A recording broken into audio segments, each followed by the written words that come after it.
Ta glavni naslov je: celulit je le estetski problem. Problem. Če temu lahko rečemo problem, ampak je. Nas pa to zdaj zanima, a je to resnica ali je to zgolj mit. In na to bomo odgovorili preko, bom rekla, kar fiziologije našega telesa in malo boljšega razumevanja, kaj se v našem tkivu dogaja. In pa, ko enkrat razumemo, kaj se v našem tkivu dogaja, bomo tudi razumeli, na kakšen način to začeti odpravljati.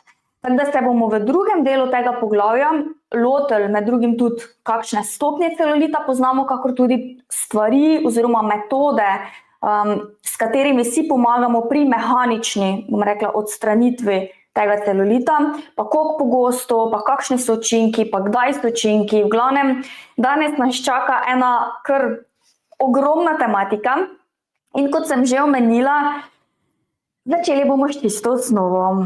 In čista osnova je razumevanje tega, kaj je celulit. Zdaj na zelo kmečki način povedano je, če si predstavljamo maščobne celice, ko se te maščobne celice so bolj zabuhle, ko se napihnejo, ko jih je več oziroma nasplošno, ko so prisotne v določenem področju, kar je normalno, ker vsak človek na svetu ima maščobo, ker je pomembno, da jo imamo. Bomo se izpustili koliko, ampak v neki meri vsako telo mora imeti določen procent maščobe. In ko ta maščoba, ki je v tistem predelu, postane bolj zabuhla, bolj polna, to se ponavadi takrat v času pubertete iz vidika hormonov tudi začne dogajati, imamo pa na drugi strani oziroma en nivo višje, imamo pa vezivna tkiva.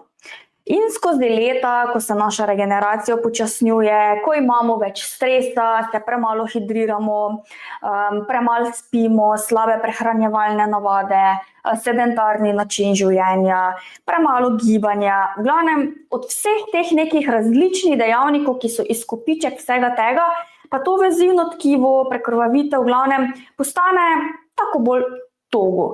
Togo, manj elastično, manj prožno.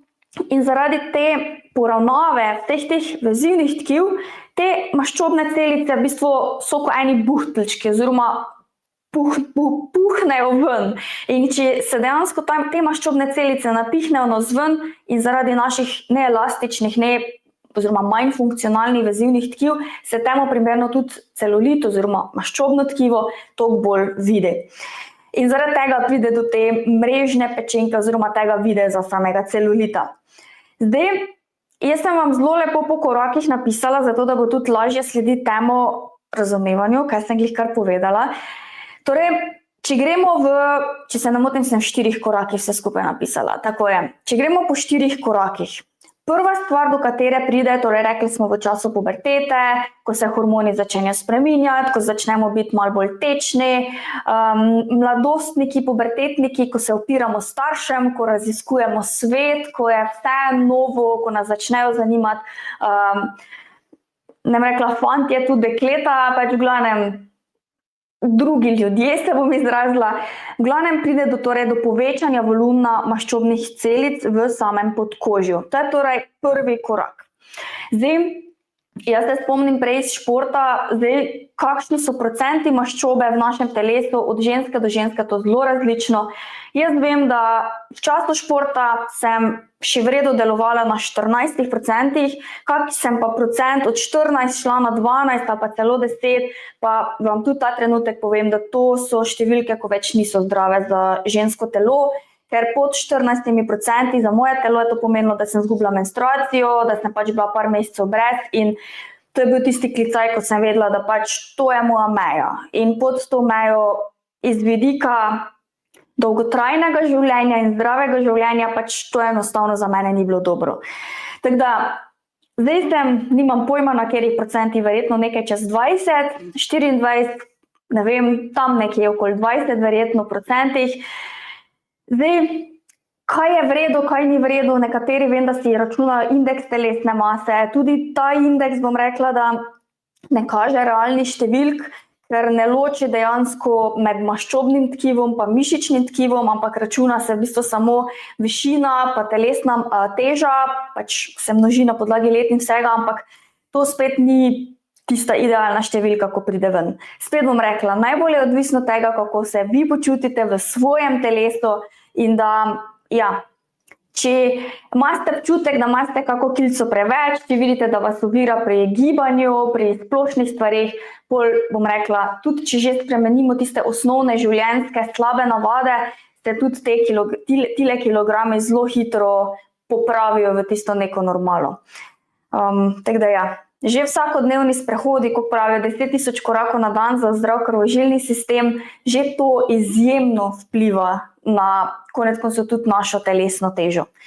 Posledično govorim tudi o celulitu, vsem tem naprej, ker vse te stvari, o kateri govorijo, grejo vedno z roko v roki.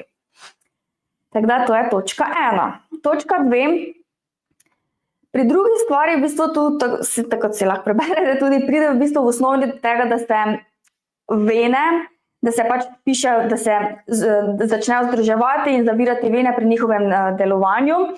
Torej, to pomeni, da maščobno tkivo, ki je zabuhlo v tistem predelu, ovira v bistvu ne samo venski, tudi limfni sistem zaradi te zabuhlosti.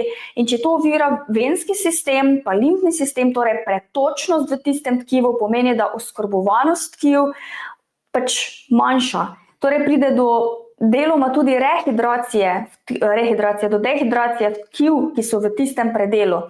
In vse skupaj postaja bolj neelastično, bolj togo v bistvu. In to pride do, tako kot piše že tudi naprej, do okrnjenosti celotne cirkulacije. Zdaj, tretja točka je pol še en korak še naprej. Torej, ko pride pa do poškodbe teh kapilarnih mrež, torej do kapilar, torej so žile, najmanjše žile, torej rdeče in modre žile v glavnem, ko so na najvišjem nivoju in ko se te žile poškodujejo, tako kot sem že prej omenila, pride do še večje zabuhlosti, do še večje izčrpanosti tistih tkiv. In to, zelo rada se izražam z besedo, pride do ene velike prometne nesreče na obvoznici. Torej, če pride do prometne nesreče na obvoznici, pride do zastoja iz vseh različnih smeri. In točno to se zgodi tudi na predelih, kjer se dejansko nahaja celulit. In zdaj grem še v 4. stopnjo. Evo, tu še govorimo pa o tekočinih, ki se zadržujejo v dermalnem in podkožnem tkivu. In zdaj, če pride dejansko do tega zastoja, tekočine, zmanjšanja cirkulacije v tistem predelu, je dejstvo, da tisti predel se zelo težko rehabilitira sam od sebe. Ampak na določeni točki mu moramo mi malo dati roko, mu moramo mi pri tem malo pomagati. In točno o tej pomoči, bom rekla, bomo govorili danes in točno o tej pomoči govorijo vsi anticelulitni tretmaji, velika večina, bom rekla tudi na nek način anticelulitnih krem, kjer piše, da morate kremo močno vtirati telo, da pride do rdečice. Če pride do rdečice, pride do povečane cirkulacije. Tako da ja, naš namen je torej, da se stišče pometemo in da opomoremo vsem tistim, ki so v bistvu imeli nezgodo na naši obvoznici, torej na naši zadnjici, na mišicah zadnje lože, stegenskih mišicah in mi moramo pomagati tem tkivom, ki so v tistem predelu. In to bomo naredili z povečanjem cirkulacije. To je seveda en način. En način, kako povečati cirkulacijo, kot že prej omenjeno, so torej fizikalno, da mehanično povečamo cirkulacijo. To so stvari, ki se bomo jih primarno dotikali, torej ko z našimi rokami povečamo cirkulacijo s pripomočki, za maderoterapijo ste slišali, za tere igračke tule zadaj, za ventuze ste že slišali. Potem druga stvar, s katero povečamo cirkulacijo, je gibanje. Tretja stvar, zato da ne slabšamo stanja, če lahko tako rečem, ali pa da vzdržujemo stanje, ki ga imamo, je absolutno prehrana, dovolj spanja, uravnavanje stresa. Zato, ker zanimivo mi je, da marsikdo reče, da se od stresa zredil. Pač v osnovi se od stresa, kar tako od stresa, ker imamo stresa, ne bomo zredili, ampak oziroma deloma, ko vpliva to na hormone, ne rečem, lahko vpliva tudi na to, da se zredimo, ampak največkrat stres, ti občutki, ki jih pri tem dobimo, logično vplivajo na našo hormonsko stanje, ampak to hormonsko stanje potem vpliva na naše navade. Na naše navade iz pomena, da se manj gibamo, smo več za računalnikom, ker moramo recimo več delati, vpliva na to, kaj jemo. Dosti ljudem, jaz imam recimo drug problem, ko sem zelo pod stresom, jaz pozabim jesti. Jaz grem v čisto obratno, ampak ko ne jem, tudi ne pijem, ker padem v delo in se odklopim od vsega, kar spet ni zdravo. In dosti ljudi pa glih obratno, poseže po največjem junk foodu, po najbolj, dajmo reči, slabi hrani. In če to en dan, to sploh ni problem. Tudi vsi, mislim, upam, no?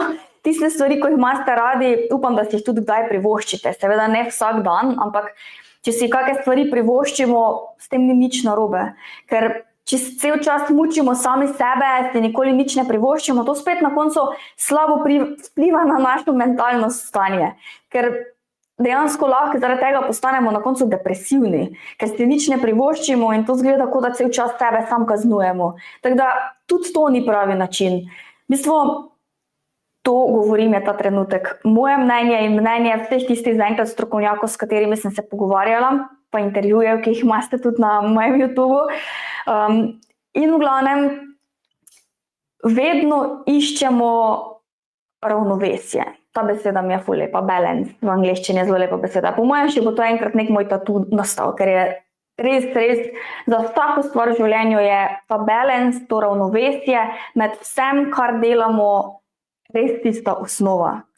In najbolj zanimiva stvar je, vem, ogromno novoletnih zaobljub, tudi iz vidika prehranjevanja, gibanja v tej smeri, ampak glavna novoletna zaobljuba bi vedno mogla biti dejansko balance, da najdemo tisto ravnovesje med gibanjem pa ne gibanjem, med regeneracijo pa gibanjem konec koncev, med delom pa prostim, svobodnim drugim življenjem.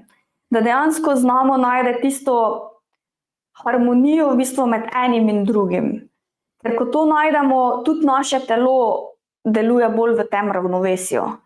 In zakaj spet vse to omenjam? Zato, ker vse to naše mentalno zdravje, če lahko tako rečem, vse to vpliva pozneje na naše navade, pozneje na našo stanje telesa.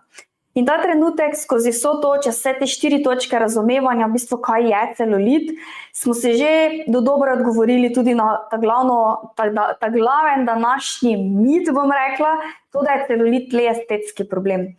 Celulit ni nikoli le estetski problem. Zaradi tega, ker vedno v našem telesu prihaja do nekih zastojev. In najbolj fascinantna stvar pri tem je, da ogromno moških, tule imate tudi v prejšnji, malo nižje omenjeno, ogromno moških ima, ker imajo teorije, govorijo seveda, da je vezivno tkivo med ženskami in moškimi drugačno, pa seveda tudi hormonsko stanje pa vse.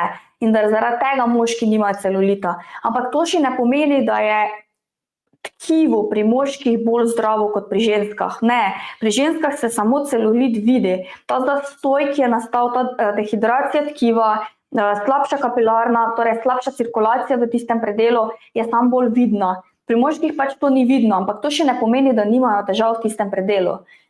Jaz recimo ogromno vidim pri moških, ko pridejo k meni na masaže, na terapije, da imajo težave v predelu zadnjice ali pa v predelu mišic zadnje lože.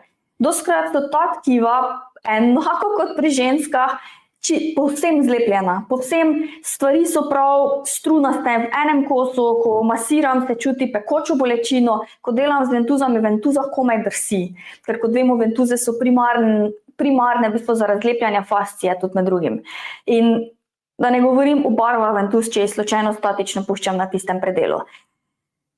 Stvar, če govorimo ne samo o estetiki, ampak tudi dejansko o zdravju tkiva, ni samo to, da imajo ženske zdaj nekaj, kaj se jim pod kožo dogaja. Ne. Na koncu gledano so naše telesa precej podobna, so živ organizem. In tudi pri moških je pomembno, da se v tistih tkivih poveča cirkulacija. Tako da vem, da marsikdo ima rad vprašanje, a imajo moški tudi celulit? Zagotovo bom rekla, ste že pri katerih moških opazile, bom ženska nagovarjala, ker vem, da več žensk trenutno z mano, da imajo tudi moški celulit, oziroma se jim vidi take kockice, se jim dostkrat vidijo. Mogoče gledajo malenkost drugače kot pri ženskah, zaradi vizuale oziroma zaradi vezivnega tkiva, hormonskega stanja, ampak pri moških se največ celulit pojavi pri tistih moških, ki se nenadoma precej zredijo ali pa ko so res debeli. To se upravičujem izrazu, ampak je najbolj konkreten, direkten izraz za to, kaj želim povedati. In tudi pri takih moških, tudi iz vidika njihovega hormonskega stanja, pač pride do celulita. Ampak to so že veliki klicaji za njihovo telo, za njihovo cirkulacijo v tistih predelih. Meni je kar strašno, ko vidim recimo na socialnih omrežjih, pač veliko spremljam tudi izobraževalnih vsebin okrog in ko gledamo neko okostje, bom se kar debela oseba izrazila, pač govorim res overweight, pač res govorim o 150 kg in več. Ko gledaš okostje te osebe in dejansko koliko je enega maščobnega tkiva to vse okrog, pač to je nepredstavljivo, kaj je tisto okostje, pa konec koncev tisti organi znotraj tega človeka morajo predelovati vsak dan. In ja, dajte skrbeti za sebe, res, dajte skrbeti. Tudi vaše telo vam bo to začelo iz znaka hvaležnosti kazati nazaj. Ok, drugače vaše komentarje, vi kar komentirate, jaz bom na koncu današnje live vsebine prebrala vaše komentarje, plus, ja, se vam bo splačalo ostati do konca. Ok, gremo naprej na naslednjo tematiko, ki je prav tako zanimiva, ker dosti ljudi ne ve, da dejansko se ločijo stopnje, 4 različne stopnje celulita in pa te različne stopnje, kar je spet logično, se razlikujejo potem, kako katero stopnjo obravnavati, oziroma koliko enih sistemov, procesov moramo vključiti k temu. Zdaj, najbolj lušna, najbolj fajn, bom rekla, fajn imeti prvo stopnjo. Torej, prva stopnja je tista, ko si kožo, recimo si primemo kožo, jo močno skupaj stisnemo in se opazi komaj viden celulit. Tako da to je tista prva stopnja, katero, bom rekla, ima srečo zelo malo žensk, ali pa ima srečo, bom rekla, tiste, ki res skrbijo še lepš kot jaz za svoje telo, iz vidika gibanja, iz vidika tudi anticelulitnih tretmajev in vsega. Zdaj, največ žensk je v tej stopnji, v drugi stopnji. V drugi stopnji, ko pomeni, da ko si mi kožo stisnemo, pač se res vidijo luknjice, pač je viden celulit v tistem primeru. Pa dostkrat je viden celulit, recimo pod določeno svetlobo se ga vidi, pri takih specifičnih ženskah, ampak pri normalni svetlobi se celulita, ko stojijo, recimo ne vidi. Razen, če je res specifična luč, pol se vidi, da je malo zabarvano v tistih predelih. Tule sem jaz. Zdaj, kar se tiče, bom rekla, prve in druge stopnje, predno nadaljujem, pri prvo in drugo stopnjo, tu so dejansko minimalne spremembe v življenjskem slogu in v vseh tretmajih, ki bi se jih lotili. Več tekočine, ker pogosto opažam pri nas vseh, ki smo v teh dveh stopnjah, da res premalo pijemo. Premalo pijemo iz vidika, da pozabimo piti čez dan in spijemo pol litra ali pa 1 liter vode na dan. Ja, tudi taki ljudje obstajamo. Tako da primarno to povečati na, ne vem, glede na telesno težo na 2 litra vsaj. Potem stvar, ki se zelo pozna, je to, da ko več časa sedimo, da pod tistih dnevih naredimo nekaj za izboljšanje cirkulacije. Zdaj, znotraj nove delavnice, aprilske delavnice, bomo delali tudi sisteme, kako si povečati cirkulacijo takrat, ko sedimo, med pavzami, ko se vstanemo, pa si direkt lahko povečamo cirkulacijo tistih hip. Zdaj, to lahko delamo recimo iz vidika manualnih tehnik, iz vidika tega, da se več gibamo, da naredimo recimo par počepov, da dvignemo telesno temperaturo, ampak če smo na delovnem mestu počepe, ja, slabše to, če se začnemo znojiti, pa če smo v uniformi, se to precej vidi, tako da so drugi načini tudi. Toplo priporočam suho krtačenje kože, vsaj 3 do 5 krat na teden recimo. Meni je najlepše recimo narediti suho krtačenje kože z kombinaciji z ventuzami, anticelulitno masažo z ventuzami, par zelo enostavnih tehnik, ki jih kot samo masažo delamo tudi znotraj nove delavnice, plus valčkanje. Tudi, če ste športno aktivni, dajte si, ne vem, če se gre teč ali pa v hribe, res pejte se zvaljčkat po teku, po mišice zadnje lože in zadnjice. Ko ste, pa seveda stegen, če je tudi tam prisoten celulit. Ne samo meč valjčkat, valjčkajte cele noge. To je super, to povečanje cirkulacije tudi v tistih predeljih. Plus, ko tečete, ko se miga, se v tistih predeljih prav tako pospeši cirkulacija. Plus, pogosto se ženskami pogovarjam, ko veliko sedimo. Po zimi se največ zgodi, ko imamo oblečene pajkice in gremo teč po dolgem času in prihaja do vibracije v tkivih in pač pri teku. Torej, cirkulacija se v tistih predeljih pospeši in nas določene ljudi zelo močno začne srbeti koža. Jaz se lahko razčoham in s tem, ko se čoham, si povečujem cirkulacijo, ker verjetno telo tudi to zahteva, ker ko pride prav do nekega čudnega vnetnega stanja in ja, ko se razčoham, mi da telo mir.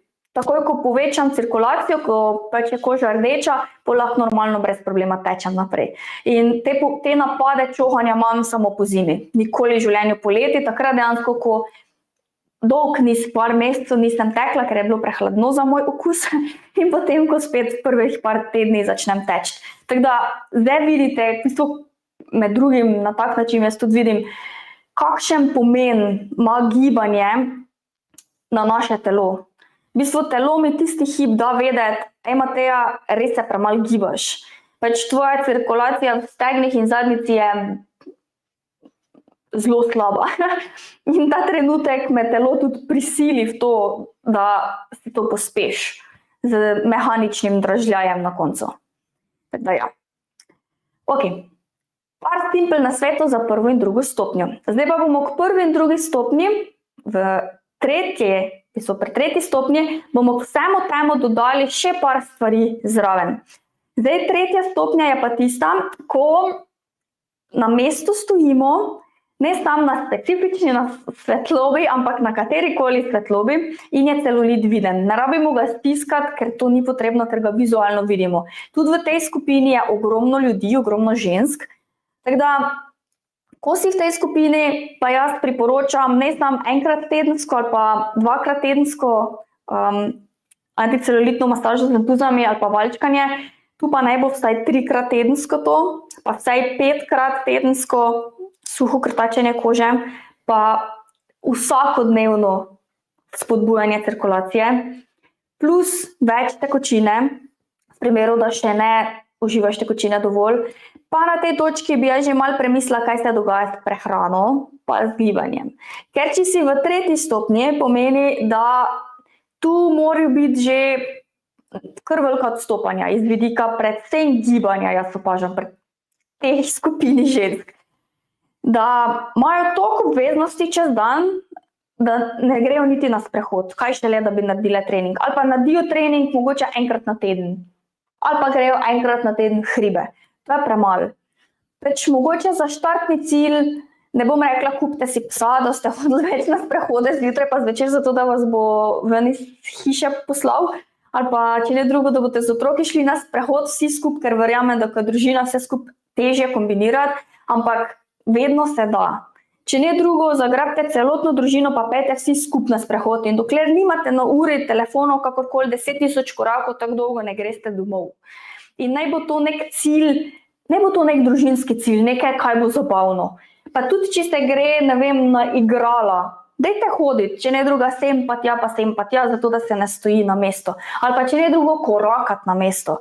Vse zato, da se s tem, ko mi mišice aktiviramo, mišice nog aktiviramo, to so ogromen procent mišic na našem telesu, ker nikoli niso aktivne pri hoji samo noge, tudi trup je aktiven, tudi roke dejansko poganjajo zraven. Ogromno enih mišic je aktivnih in cirkulacija se s tem tudi pospešuje.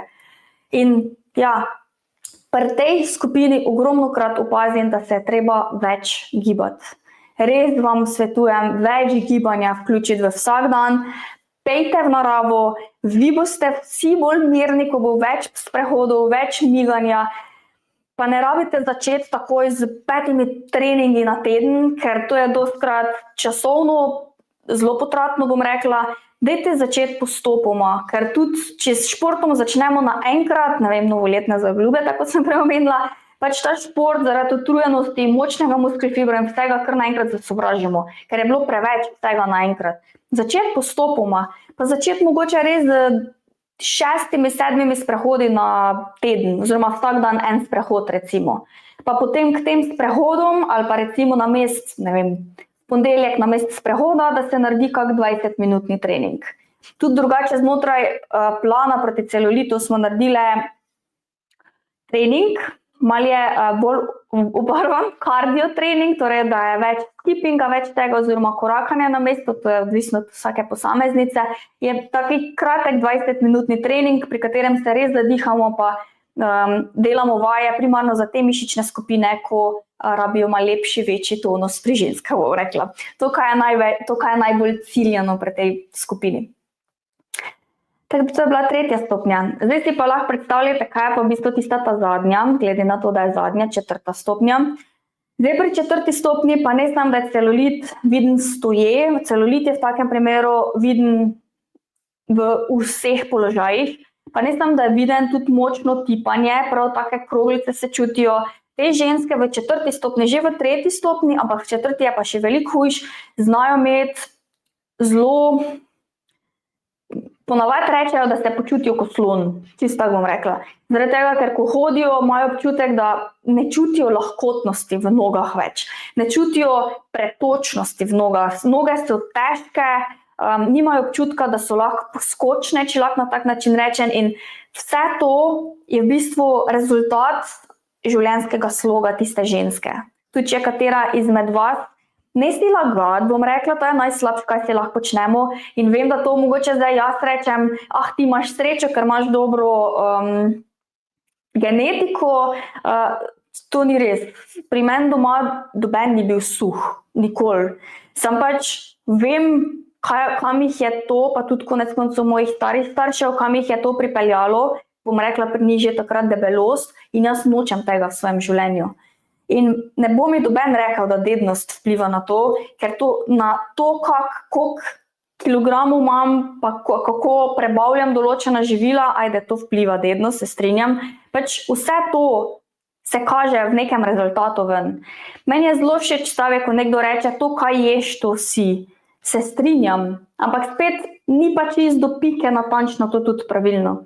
Ker tudi življenjske navade, tudi to, kolikokrat na dan jemo, kaj jemo na dan, ob katerih urah konec koncev jemo na dan. Ker če cel dan nič ne jemo, pa se tam zvečer na polno nažiramo, pač ta energija gre nekam, ker mi rabimo energijo takrat, ko smo aktivni. Takrat, ko gremo spat, pač gremo spat.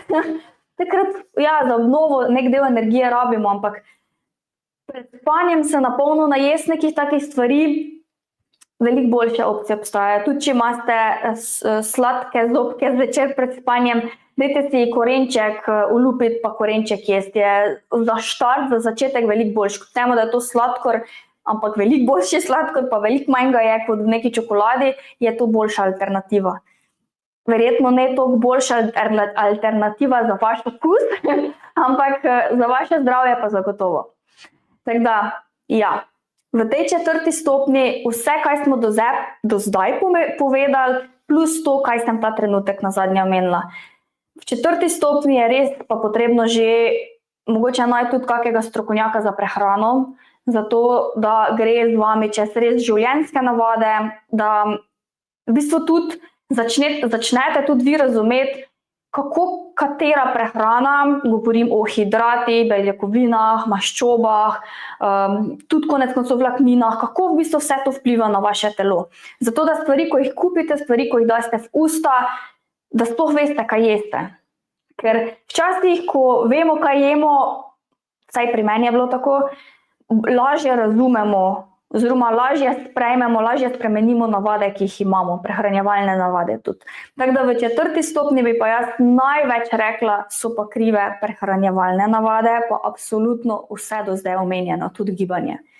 Ker to, da smo mi v 4. stopnji pod celulitu, to je moglo ogromno stvari vplivati, zato da je prišlo do tega. Tako da pri 4. stopnji res rečem vedno znova, najdete neke strokovnjake, ker v 4. stopnji je fajn, da vas nekdo vodi čez to. In pač ne bom rekla, da če imate prijateljico, da vam ona pomaga pri tem, ker čisto iskreno bom rekla, dokler vi nekomu ne boste plačali tega ne boste resno vzeli, zato ker je zastonj. In to se zelo grozno sliši, ampak stvari, ki jih plačamo, tudi če jih plačamo samo 10 €, kakorkoli jih plačamo, jih veliko bolj cenimo, kot pa če jih dobimo zastonj. Zagotovo ste že, ne vem, kako stvar dobili podarjeno, ali pa vem, da veliko podjetij podarja kakšne brezplačne videoposnetke, ali pa kakšne brošurice, pa to, a ste jih realno že kdaj odprli. Verjetno ne, ampak če bi pa za njih mogli nekaj plačati, bi pa jih zagotovo vsaj pregledali ali pa zapiske na koncu z njih naredili. In res vam pravim, stvari, ki jih kupimo, se res ima tako sliši, ampak res večjo vrednost imajo pri nas tudi mentalno, psihološko.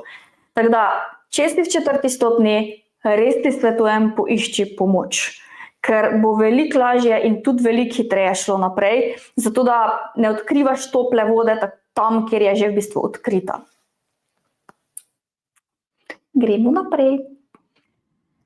Zdaj pa gremo naprej na 1, 2, 3, 4 pogostih vprašanj, ki so spet logično vezane na celulit. Eno vprašanje je zdaj, kakšna razlika med estetskim in pa bolečim celulitom. Zdaj, ko smo govorili o 4. stopnji celulita, tu je že ponavadi ravno ta boleč celulit, v 3. stopnji je zelo redko. 4. stopnja je pa tista, ko se v bistvu to maščobno tkivo, vezivno tkivo, to vse se vname. To postane vse zabuhlo in zaradi tega je na dotik tudi boleče. In vem, da marsikdo reče, ja, če špeh boli, maščoba boli, ki jo imamo. V tej stopnji maščoba boli, ker je prišlo že dejansko do vnetnega stanja v tistem predelu. In ja, maščoba v tistem predelu, ja, žal že boli. Tako da, ne samo, da pač prihaja do vnetja tam je res okrnjena cirkulacija in v takih primerih je treba začeti z tem procesom takoj. Čim prej, bom rekla, čim prej, tem boljš in ne pričakovati, da bo celulit odšel stran, pa maščoba šla stran po enem mesecu, ker ne bo. Pač to, da iz 4. stopnje v 3. stopnjo prideš, bi jaz rekla, da traja par mesecev, pa ne samo anticelulitnega tretmaja, ko mehanično nekaj delamo, ampak celotne spremembe navad. Tako da tu je res en veliki klicaj, ko govorimo med 3. pa 4. stopnjo. 1., 2. stopnja, dragi moji, to ste po 2 tednih se vidijo rezultati že tako, pač res se hitro vidijo rezultati. Manjša stopnja celulita je, hitreje se vidijo pač ta glavni rezultati. Tako da 2-3 tedne je pač že res razlika. Občutno je pa razlika pri vseh stopnjah takoj. Po vseh teh razlikah, ki jih v življenju naredimo.